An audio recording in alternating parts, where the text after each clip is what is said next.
qabilah, oleh qabilah pelaku atau oleh keluarga pelaku.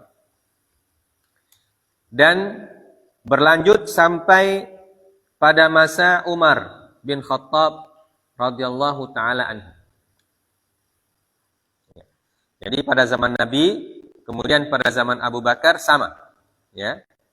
Jadi itu tanggungan daripada qabilah. Qabilahnya pelaku, itu dia. Maka ketika Umar telah nazzamal juyush wa dawwanal dawawin, Umar bin Khattab pada masanya itu membuat sebuah kebijakan untuk tanzimul juyush. Tanzim itu artinya mengatur, membuat organisasi militer, ketentaraan. Jadi salah satu peninggalan Umar bin Khattab dalam sejarah Islam adalah beliau orang yang pertama membuat organisasi terstruktur bidang militer. Jadi beliau membuat organisasi ketentaraan. Angkatan bersenjata istilahnya sekarang. Ya, angkatan bersenjata. Nah ini peninggalannya Umar bin Khattab radhiyallahu taala anhu. Karena tentaranya sudah banyak, ya tentu berdasarkan kebutuhan perlu diatur, dibuat struktur. Ya, disebut tanzim. Ya, tanzim itu artinya diatur siapa yang jadi panglima, siapa yang jadi wakil dan seterusnya. Namanya tanzim. Di pengaturan. Ya. Nah itu sesuai kebutuhan. Ya. Pada zaman Nabi dan pada zaman Abu Bakar radhiyallahu taala anhu itu belum dibuat ya, secara struktural. Tapi substansinya tentu sudah ada. Karena bagaimanapun Nabi juga orang yang paling pintar mengatur. Ya, beliau kan ahli strategi. Jadi beliau sudah atur tapi dalam bentuk yang berbeda ya, dengan Umar bin Khattab radhiyallahu taala. Beda bentuknya tapi substansinya sama, yaitu pengaturan. Ya. Wadawwana dawawin. Dan Umar juga membuat lembaga-lembaga. Ya. Dewan-dewan. Ya. Beliau membentuk dewan-dewan. Ya, ini juga berdasarkan kebutuhan karena pada masa Umar jumlah kaum muslimin bertambah terus. Dan juga wilayah kaum muslimin juga tambah luas. Ya. Maka untuk mengatur wilayah yang luas dan jumlah rakyat yang banyak, tentu Umar bin Khattab tidak bisa sendirian. Ya. Maka beliau bentuk lembaga-lembaga, membuat dewan-dewan. Ya. Setelah itu beliau ja'alal aqilata hum ahlad diwan. Jadi Umar bin Khattab kemudian memindahkan tanggung jawab diat ya, dari qabilah menjadi tanggungannya dewan. Jadi ada lembaganya. Lembaga penjamin diat lah istilahnya itu. Ya, lembaga penjamin diat. Istilahnya mungkin seperti itu. Dewan. Dewan yang menjamin diat. Jadi kalau ada orang yang dari suku tertentu atau dari bangsa tertentu ya, atau dari daerah tertentu yang anggota masyarakatnya melakukan tindakan pidana yang syabihun bil amdi dan juga al khata, ya, maka pemerintah mewajibkan yang menjaminnya itu adalah dewan tersebut. Ya. Jadi bukan lagi tanggungan keluarga sendiri, ya, tapi menjadi tanggungan dewan itu. Paham ini ya? Ya, yaitu yang dibentuk oleh Umar bin Khattab radhiyallahu taala anhu. Ya. Khilafan lima kana fi ahdin Nabi sallallahu alaihi wasallam. Berbeda dengan apa yang ada pada masa Nabi sallallahu alaihi wasallam. Ya. Jadi secara zahir kelihatannya berbeda. Ya. Secara zahir kelihatannya berbeda. Karena pada zaman Nabi dan pada zaman Abu Bakar As-Siddiq menjadi tanggungan kabilah. Ya, jadi kabilah yang menjadi penjamin diat yang dibayarkan oleh salah satu anggota kabilah tersebut. Nah, pada zaman Umar tugas kabilah ini digeser menjadi tugasnya dewan yang dibentuk, ya, atau lembaga yang dibentuk. Ya.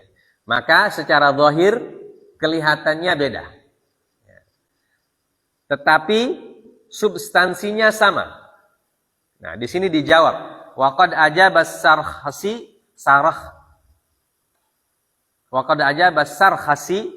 ya, dan menjawab pertanyaan tentang perbedaan ini salah seorang imam dari mazhab Hanafi, ya, namanya Imam As-Sarkhasi, ya. Imam As-Sarkhasi, salah seorang imam dalam mazhab Hanafi.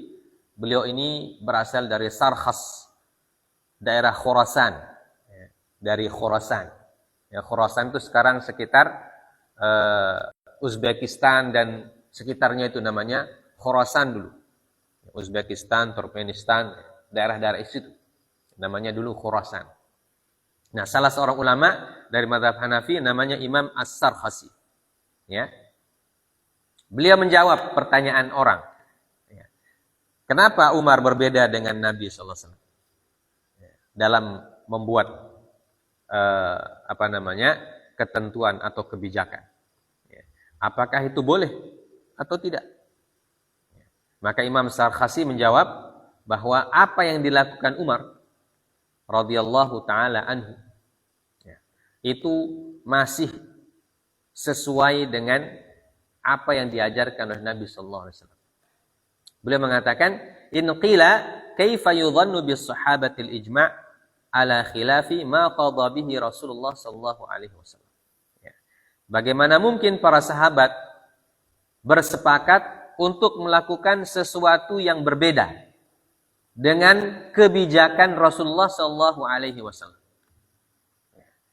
Jadi kalau ada orang mengatakan itu Umar bin Khattab bikin kebijakan berbeda dengan kebijakan Nabi. Bikin keputusan berbeda dengan keputusan Nabi. Ya, berarti Umar bin Khattab melanggar. Ya. Dan sahabat-sahabat yang lain yang sepakat dengan Umar bin Khattab juga ikut melanggar perintah Nabi. Beliau mengatakan tidak. Jadi cara memandangnya bukan dari zahirnya, ya. Bukan dari bentuk dewannya. Ya. Beliau mengatakan hadza ijtima'un ala wifaqi ma qadha bihi Rasulullah sallallahu alaihi wasallam. Kesepakatan para sahabat ini, ya, kesepakatan para sahabat artinya sahabat setuju dengan keputusannya Umar, ya. Jadi kalau mereka setuju dengan keputusan Umar berarti menjadi kesepakatan. Ya, tidak ada yang protes, ya. Tidak ada yang protes apa yang menjadi kebijakannya Umar bin Khattab. Ya. Maka beliau mengatakan ala wifaqi ma qadha bihi Rasulullah sallallahu alaihi wasallam. Ya. Jadi keputusan dan kesepakatan para sahabat ini masih sesuai dengan kebijakan yang dibuat oleh Nabi sallallahu alaihi wasallam. Ya. Masih sesuai dengan kebijakan yang dibuat oleh Nabi sallallahu alaihi wasallam. Dari mana sesuainya? Ya. Mereka mengatakan fa innahum alimu anna Rasulullah sallallahu alaihi wasallam qadha bihi 'alal ashirati bi'tibarin nusrah. Ya. Jadi yang dilihat itu adalah substansinya, isinya atau intinya. Ya. Inti dari lembaga itu apa sih sebenarnya? Ya. Maka mereka mengatakan bahwa Nabi sallallahu alaihi wasallam membuat kebijakan seperti yang kita sudah sebutkan itu menjadi tanggungannya qabilah 'alal ashirah. Jadi diat itu menjadi tanggungannya qabilah Karena pada masa itu yang menjadi penolong seseorang adalah qabilahnya. Ya, bi'tibari nusrah. Jadi intinya adalah yang menolong siapa? Ya. Intinya yang memberikan pertolongan siapa? Pada zaman Nabi yang memberikan pertolongan adalah qabilah. Maka diatnya dibebankan kepada qabilah. Paham ya? Paham Azam? Paham Ishak? Ya. Nah, pada masa Umar, wa kanat quwwatul mar'i wa nusratum yawma idzin bi ashiratihi. Ya. Karena pada masa Nabi, kekuatan seseorang berdasarkan kekuatan qabilahnya. Ya. Kekuatan seseorang berdasarkan kekuatan qabilahnya. Ya. Itu pada masa Nabi dan pada masa Abu Bakar As-Siddiq. Ya. Maka orang yang menolong seseorang itu yang paling pertama menolong adalah qabilahnya. Ya. Orang yang pertama menolong adalah qabilahnya. Maka dibebankan kepada qabilah. Pembayaran diatnya itu dibebankan kepada qabilah. Ya. Ini bagi sekali lagi tindak pidana yang syabihun bil amdi atau al khata. Ya. Karena kalau yang al amdu itu sudah kita selesaikan pekan lalu, yang menjadi penanggungnya adalah pelakunya sendiri, ya kan? Itu yang sengaja kan? Jadi tindakan yang sengaja, yang menanggung diatnya adalah pelakunya sendiri, diambil dari hartanya. Tindakan yang mirip sengaja dan yang tersalah, ini boleh ditanggung oleh keluarga atau qabilah. Nah, pada masa Nabi ditanggung oleh qabilah. Kenapa Nabi membebankan qabilah menanggung? Karena pada masa itu pertolongan pertama itu pasti datang dari qabilah. Ya. Pasti datang dari qabilah. Maka mereka diberikan beban. Nah, itu intinya. Nah, summa lamma dawwana Umar radhiyallahu anhu ad-dawawin saratil quwwatu wan nusratu lid-diwan. Ya. Kemudian ketika Umar bin Khattab memimpin menjadi khalifah dan beliau membentuk lembaga-lembaga atau dewan-dewan, maka kekuatan qabilah pindah menjadi kekuatannya lembaga itu. Ya. Jadi kekuatan menolong itu sudah bukan di qabilah lagi. Artinya pengaruh qabilah mulai menurun. Ya, pengaruh qabilah mulai menurun. Nah, kalau pengaruh qabilah menurun, otomatis pertolongannya kepada anggota-anggotanya juga akan menurun. Ya. Nah, ketika menurun pertolongan ini, maka Umar bin Khattab melihat perlu ada suatu lembaga yang menolong mereka yang tidak mampu itu. Ya. Paham sampai sini? Paham, Parin? Jadi karena kabilah ini pengaruhnya menurun, maka kalau ada orang yang melakukan tindakan yang harus bayar diat, kabilah ini sudah tidak memiliki kemampuan lagi untuk menolong seperti dulu. Ya. Tidak lagi memiliki kemampuan untuk menolong seperti pada zaman Nabi atau pada zaman Abu Bakar As-Siddiq. Maka Umar berijtihad, harus ada lembaga yang memberikan jaminan atau memberikan pertolongan. Ya. Supaya hukum tidak macet. Ya kan? Karena hukum itu kan harus dilaksanakan. Kalau sudah diputuskan oleh hakim, hukumannya kan harus dilaksanakan. Nah, bagaimana caranya dilaksanakan kalau tidak ada yang membantu? Ya. Nah, kalau dulu qabilah yang membantu. Sekarang kabilah tidak bisa lagi membantu. Ya. Paham ya? Paham sampai sini? Maka Umar bin Khattab mengatakan kalau begitu perlu dibuat lembaga, satu lembaga atau satu dewan. Ya. Dewan ini tugasnya apa? Al-quwatu wan nusrah. Punya kekuatan dan punya kemampuan untuk memberikan pertolongan. Ya. Jadi gitu. Faqad kana al-mar'u yuqatilu qabilatahu an diwanihi. Kemudian setelah itu kekuatan pertolongan berpindah kepada dewan. Ya. Maka kata Imam As-Sarkhasi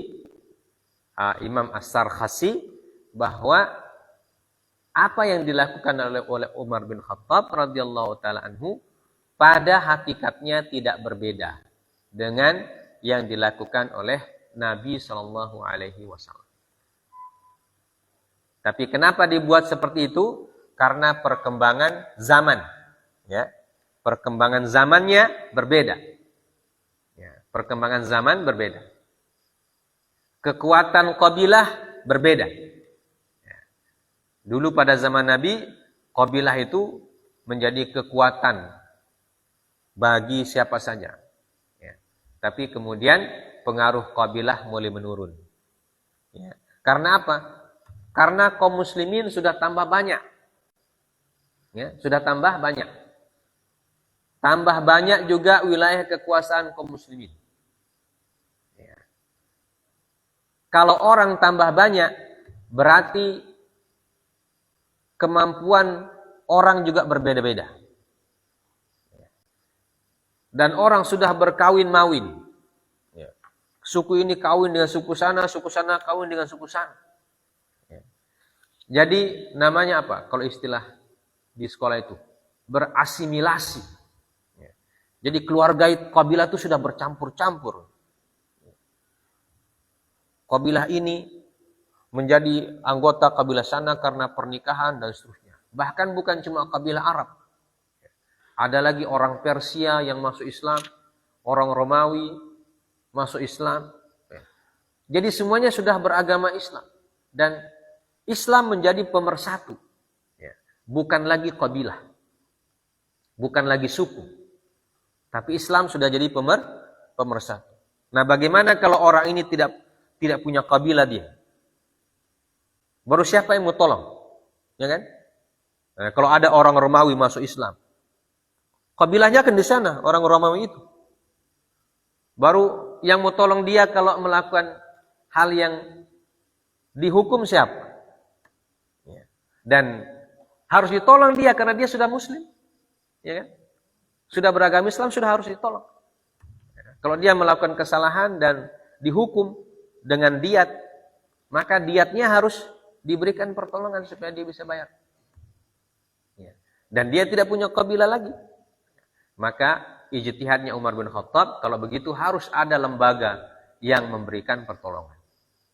Nah, namanya diwan. Ya, bahasa kita dewan. Ya. Jadi dewan dalam istilah istilah kenegaraan kita, Dewan Perwakilan Rakyat. Kata dewan itu bahasa Arab itu. Ya. Jadi Dewan Perwakilan Rakyat itu bahasa Arab semua asalnya. Dewan bahasa Arabnya diwan.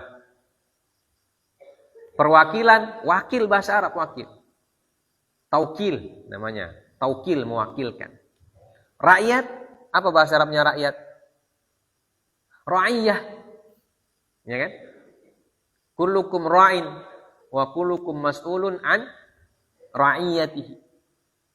Jadi rakyat itu bahasa Arab, rakyat. Jadi Dewan Perwakilan Rakyat semuanya bahasa Arab asalnya. Diserap menjadi bahasa Indonesia. Ya. Begitu juga Majelis Permusyawaratan Rakyat, ya juga bahasa Arab. Majelis bahasa Arab majelis. Musyawarah bahasa Arab musyawarah. Rakyat rakyat. Ya.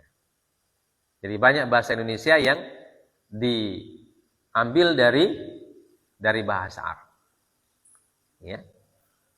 Karena menunjukkan hubungan bangsa Indonesia dengan Islam itu sudah lama terjalin. Ya. Sehingga banyak sekali kosakata dalam bahasa Indonesia asalnya kosakata Arab. Hakim. Ya. Hakim bahasa Arab hakim. Ya. Apalagi bab.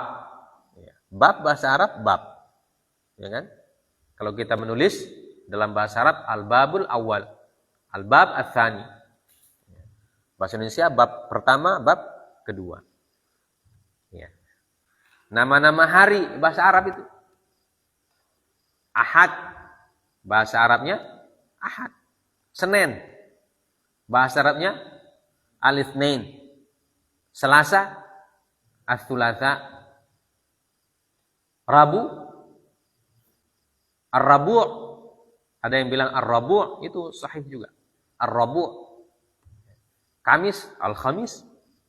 Jum'ah Jum'at Al-Jum'ah. Sabtu As-Sabt. Ya. Bahkan di dalam ayat disebutkan apa? Faqulna lahum kunu qiradatan khasi'in. Yauma sabtihim syur'an wa yauma la yasbituna la ya'tihim. Nah, jadi nama Sabtu dan dari bahasa Arab. Nah itulah. Jadi kita tinggalkan itu. Jadi ini ijtihad yang dilakukan oleh Umar bin Khattab radhiyallahu taala anhu, kata Imam As-Sarkhasi, ini tidak bertentangan dengan kebijakan Nabi sallallahu alaihi wasallam. Ya. Tapi beliau melihat bahwa diwan memang dibutuhkan pada saat beliau memimpin itu.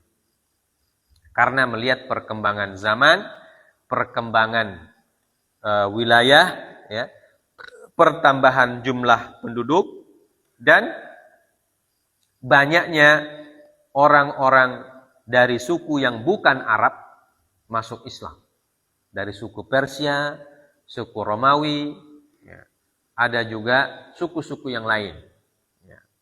Bahkan nanti daerah-daerah Khurasan dan seterusnya itu kan orang Turki, sukunya kan suku Turki. Ya. Suku bangsa Turki, nanti ada lagi suku bangsa India dan seterusnya. Jadi, pada atau di tempat-tempat tersebut, ya, kabilah tidak seperti kabilah di Arab. Ya. Kabilah mereka memang ada kabilah, tapi tidak seperti kabilah yang ada di Arab. Sukunya itu tidak sekuat hubungan suku di Arab. Ya, sampai sekarang. Kita kan kaum muslimin sekarang banyak suku. Ya. Dan ada suku yang anggotanya tidak baku kenal. Ya. Bahkan saudara dengan sepupu tidak kenal. Ya kan? Apalagi zaman sekarang. Ya. Kita tidak tahu semua kita punya keluarga ini, siapa semua. Ya.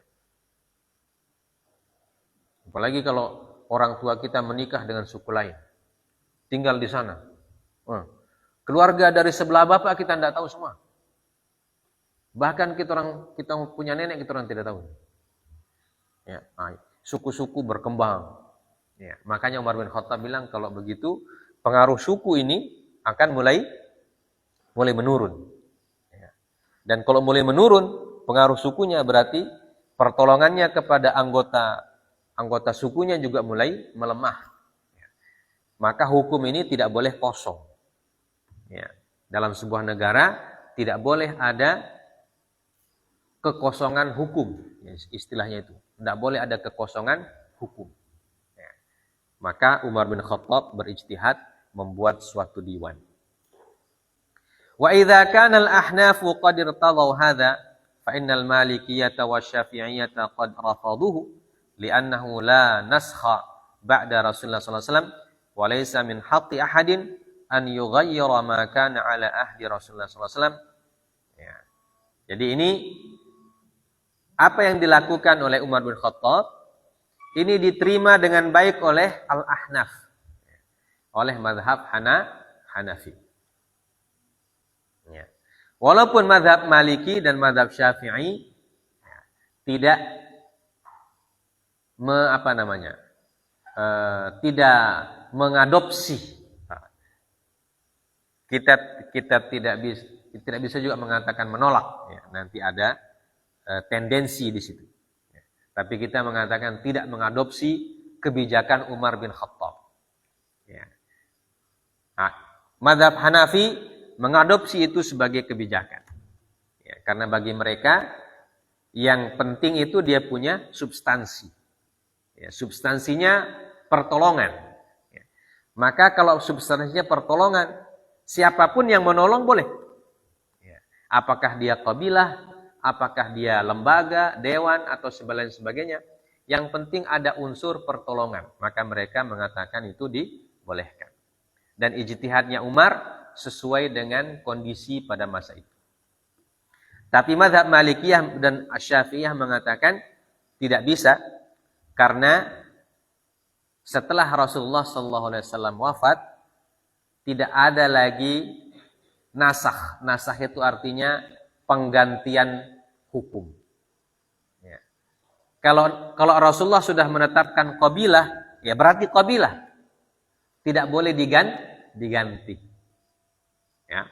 Nah, ini mazhabnya Maliki dan Asy-Syafi'i. Kalau Rasulullah SAW menetapkan bahwa diat itu tanggungan qabilah atau tanggungan keluarga, maka sampai hari kiamat harus menjadi tanggungan keluarga, tidak boleh diganti. Ya, tidak boleh dirubah. Ini pendapat Syafi'iyah dan Malikiyah. Tidak boleh dirubah dan tidak boleh dihapuskan. Karena itu sudah ketetapan Nabi sallallahu alaihi wasallam. Walaysa min haqqi ahadin an yughayyira ma kana ala ahdi Rasulullah sallallahu alaihi wasallam. Dan tidak ada orang berhak, kata mereka, kata Malikiyah dan Syafi'iyah, tidak ada seorang pun yang berhak merubah sesuatu yang ada pada zaman Nabi sallallahu alaihi wasallam. Kalau itu sudah menjadi keputusan, ketetapan Nabi, tidak boleh ada orang yang merubah. Ya, tidak boleh ada orang yang merubah, seorang pun. Ya, maka mereka tidak mengadopsi kebijakannya Umar bin Khattab dalam mazhab mereka. Mereka tetap menggunakan apa yang menjadi keputusan pada zaman Nabi Sallallahu Alaihi Wasallam. Ya. Karena mereka tidak melihat unsur pertolongannya, ya. Tapi yang dilihat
Baik. Jadi ini pendapat Imam Asy-Syafi'i. Kemudian pendapat yang lain. Wa yara al-ahnafu annaha muajjalatun fi 3 sinin mithla diyati qatlil khata'.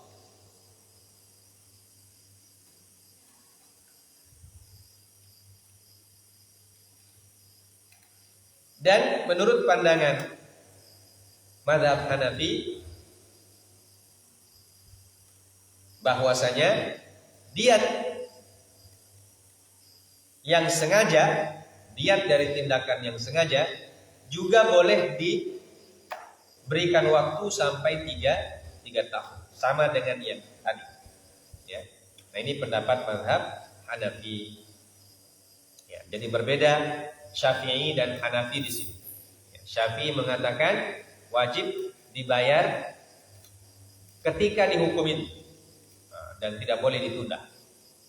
Karena itu adalah hukuman atas perbuatan dan tindakan yang berat. Nah, supaya dia kapok, dia tobat kata kita, dia harus diberikan hukuman yang berat juga.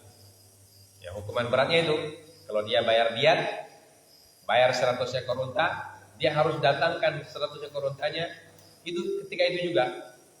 Nah, supaya dia merasa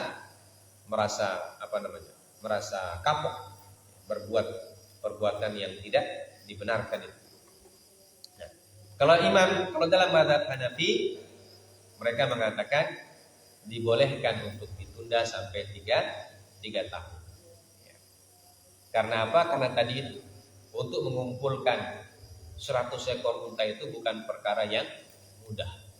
Ya. Bagaimana kalau uangnya tidak cukup untuk beli 100 ekor unta? Ya kan? Atau uangnya ada, tapi untanya tidak ada.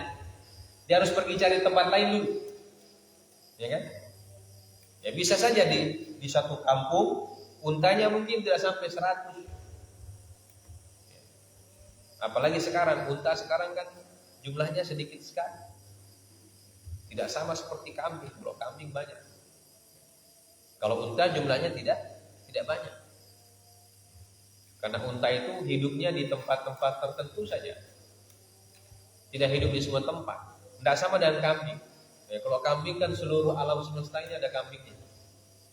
Mau di Eropa, mau di Indonesia, Jepang, ada semua kambing itu. Indonesia banyak sekali kambing. Tapi kalau unta kan tidak begitu. Ya. Unta itu kan dia punya daerah tempat tinggal itu tidak seluruh dunia. Ya. Maka untuk mencarinya harus butuh waktu. Karena kan dia punya uang cukup untuk beli 100 ekor unta, tapi dia harus pergi ke tempat lain dulu, ke daerah lain untuk mencari unta sampai cukup 100. Nah, itu kan butuh perjalanan, pergi, pulang dan lain sebagainya. Maka dalam mazhab Hanafi disebut dibolehkan untuk diberikan waktu selama 3 tahun. Ya. Kita azan dulu. Sudah Isya. Nanti kita lanjut.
حي على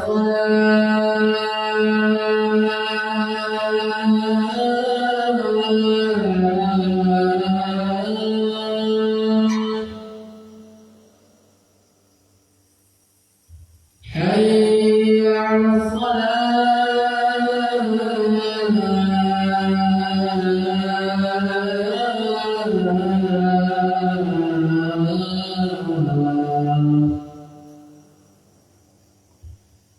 حي على الفلاح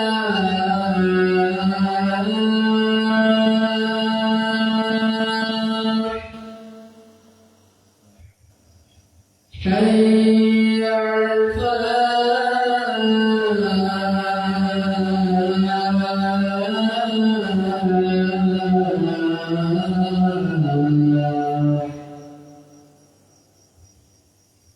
الله أكبر الله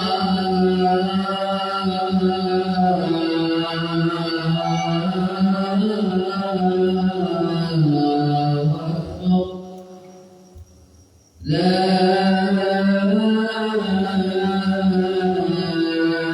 إله إلا الله.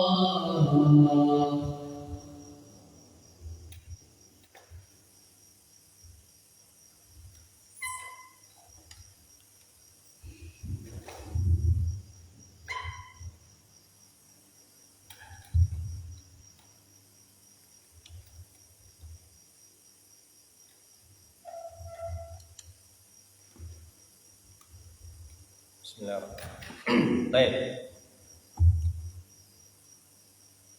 Kemudian disebutkan wa ijabu diyati qatli shibhil amdi wal khata' 'ala al-aqilati istithna'un min al-qa'idati al-'ammah fil Islam wa hiya anna al-insana mas'ulun an nafsihi wa muhasabun 'ala tasarrufatihi li qaulillahi 'azza wa jalla la taziru waziratun wizra ukhra wa li qauli Rasulullah sallallahu alaihi wasallam la yu'khadhu ar-rajulu bi jarirati abihi wala bi jarirati akhihi. Rawahu Nasa'i an Ibnu Mas'ud radhiyallahu anhu. Wa inna ma ja'al al-Islamu ishtirak al-aqilah fi tahammul diyah fi hadhihi al-halah min ajli muwasatil jani wa muawanatihi fi jinayatin sudirat anhu min ghairi qasdin minhu. Wa kadzalika iqraran li nizamin arabiyyin qadahu ma kana bainal qabaili min at-ta'awun wat ta'azur wat tanasur. Wa fi dzalika hikmatun bayyinah wa hiya anna al-qabilata idza alimat annaha satushariku fi tahammul diyah fa innaha ta'malu min janibiha ala kaffil muntasibina ilaiha 'an irtikabil jara'im wa tuwajjibuhum ila sulukil qawim alladhi yujannibuhum al-wuqu' min fil khata'. Ya. Artinya apa? Kewajiban diyat dalam qatl syibhul amdi dan al-khata', ya. Jadi kewajiban diyat yang dibebankan kepada keluarga dalam tindak pidana pembunuhan yang mirip sengaja atau khata', merupakan pengecualian dari kaidah umum dalam syariat Islam. Merupakan pengecualian dari kaidah umum dalam syariat Islam. Apa kaidah umumnya? Kaidah umumnya adalah bahwa setiap manusia dihukum karena perbuatannya sendiri, ya, tidak dibebankan kepada orang lain. Itu kaidah umum, ya. Jadi kaidah umum, siapa yang berbuat dia yang bertanggung jawab. Siapa yang berbuat dia yang tanggung jawab. Itu kaidah umum. Tapi dalam masalah yang ini, karena ada unsur al-khata', ketersalahan atau ketidaksengajaan, sebenarnya dia tidak berniat untuk membunuh. Sebenarnya dia tidak membunuh. Tapi Allah mentakdirkan ternyata terbunuh. Seperti yang kita sudah gambarkan. Dia pukul dengan pensil di lutut, tiba-tiba meninggal. Kan tidak ada niatnya untuk membunuh. Dia pukul dengan pensil di lutut. Yang biasanya orang dipukul pensil di lutut tidak apa. Ya. Tapi itu ternyata meninggal. Itu kan ada ketidaksengajaan. Ya. Tidak sama dengan orang yang berniat. Nah, kalau yang berniat itu kan urusan lain. Nah. Ini kenapa dikasih pengecualian oleh syariat Islam? Nah, ini namanya al-istithna, pengecualian dari syariat Islam, dari hukum yang umum. Karena dalam hukum umumnya atau dalam kaidah umumnya, siapa yang melakukan dia yang bertanggung jawab. Ya, berdasarkan firman Allah, wala taziru waziratun wizra ukhra. Tidak ada orang yang menanggung hukuman karena kesalahan orang lain. Ya. Siapa yang bikin, dia yang bertanggung jawab. Orang lain tidak bisa tidak bisa membantu, walaupun keluarga. Ya. Dan juga sabda Rasulullah SAW, la yu'khadhu rajulu bi jarirati abi wala bi jarirati akhi.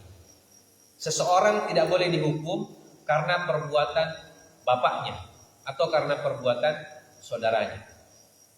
Jadi kalau bapak kita yang melakukan pelanggaran berarti dia yang dihukum.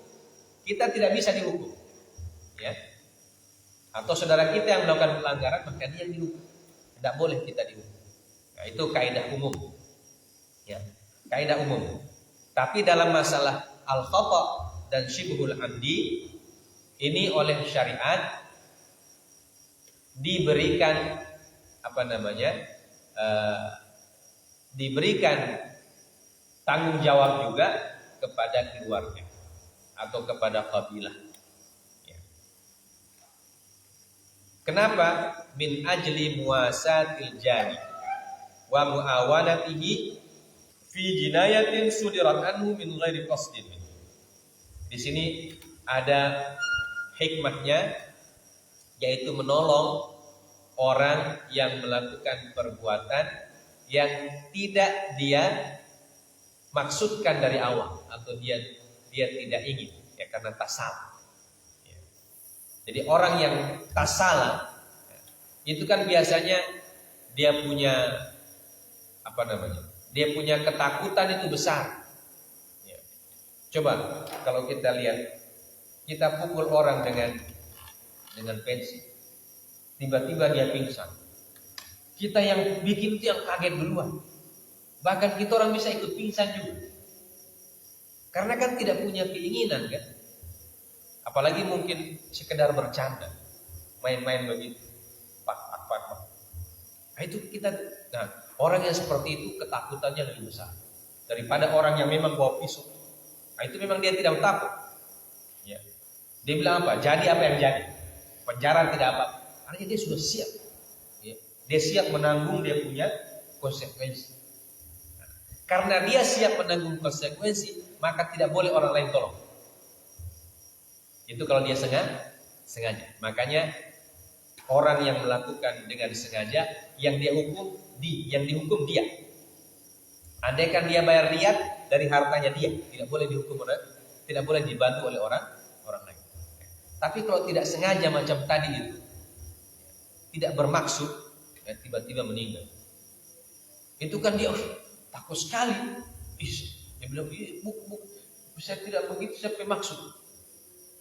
Dia berusaha, bahkan dia yang takut. Nah, orang yang seperti ini, kata para ulama, boleh ditolong. Ya, boleh ditolong.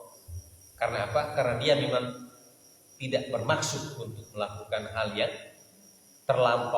melampaui batas, tapi Allah mentakdirkan. Ya. Ini hikmahnya. Nah, hikmah yang pertama. Kemudian hikmah yang kedua, ya, kalau keluarga atau kabilah tahu bahwa perbuatan anggotanya itu akan berdampak kepada keluarga yang lain, maka kabilah itu akan mengarahkan anggotanya supaya tidak bikin macam-macam. Karena kalau ente yang berbuat, kita orang semua yang kena. Karena itu kabilah itu akan mengontrol dia punya anggota. Ya. Jadi diberikan beban kepada syariat, oleh syariat kepada kabilah itu, ketika anggotanya melakukan perbuatan yang khata, mereka dibebani untuk ikut menolong membayarkan diatnya, supaya mereka ini ya, senantiasa mengontrol dia punya anggota, ya. Memberikan arahan, memberikan pengajaran supaya jangan berbuat hal-hal yang dilarang oleh Allah Subhanahu wa taala. Itu dia punya hikmah, kata para ulama. Ya. Supaya semua masyarakat bertanggung jawab. Keluarga mendidik dia punya anggota. Ya. Ayah mendidik anaknya, ibu mendidik anaknya. Supaya apa? Supaya taat hukum. Ya. Tidak boleh melanggar hukum. Ada hikmah pendidikan di sini. Supaya keluarga-keluarga saling mengingatkan, saling mengajarkan, dan saling mengarahkan untuk taat pada aturan Allah Subhanahu wa taala atau taat pada hukum. Dan agar sekuat tenaga berusaha tidak melakukan hal-hal yang mendatangkan mudarat untuk keluarga yang lain. Itu hikmahnya, ya. Kenapa orang yang tidak sengaja boleh dibantu untuk membayarkan diat. Ya, pertama, di dalam keluarga, anggota keluarga tersebut taat hukum dan tidak melakukan pelanggaran. Ya. Saling mengingatkan, saling mengajar, saling mengarahkan. Nah, kalau sudah begitu, insya Allah masyarakatnya aman, ya, karena semua mengarahkan keluarga masing-masing. Jadi keluarga A kontrol anggotanya semua, anaknya, bapaknya, saudaranya, ya, istrinya, dikontrol semua oleh keluarga tersebut. Jangan sampai ada yang melakukan pelanggaran. Keluarga B juga demikian. Kalau keluarga-keluarga masing-masing saling mengingatkan untuk taat pada hukum Allah, maka insya Allah masyarakatnya juga akan aman. Itulah manfaat atau hikmah dari diwajibkannya al-aqilah kepada keluarga dari pelaku yang melakukan tindakan yang khata, ya, bukan tindakan yang sengaja, ya, tindakan yang khata. Ya, jadi di garis bawahi kata-kata khata atau syibhul amdi. Nah, beda dengan yang amdi. Kalau amdi itu pelakunya sendiri yang dihukum, tidak dilakukan pembebanan kepada anggota keluarga yang lain. Ya. Sampai sini dulu pelajaran kita pada malam hari ini tentang diat ini. Ya, pertama yang kita pelajari tentang dewan atau siapa yang ikut membayar, itu pada zaman Nabi kabilah, pada zaman Umar dewan. Ya. Kemudian yang kedua tentang waktu membayar diat sampai berapa lamanya. Ya. Untuk yang khata dan syibhul hamdi disepakati boleh dilakukan selama 3 tahun.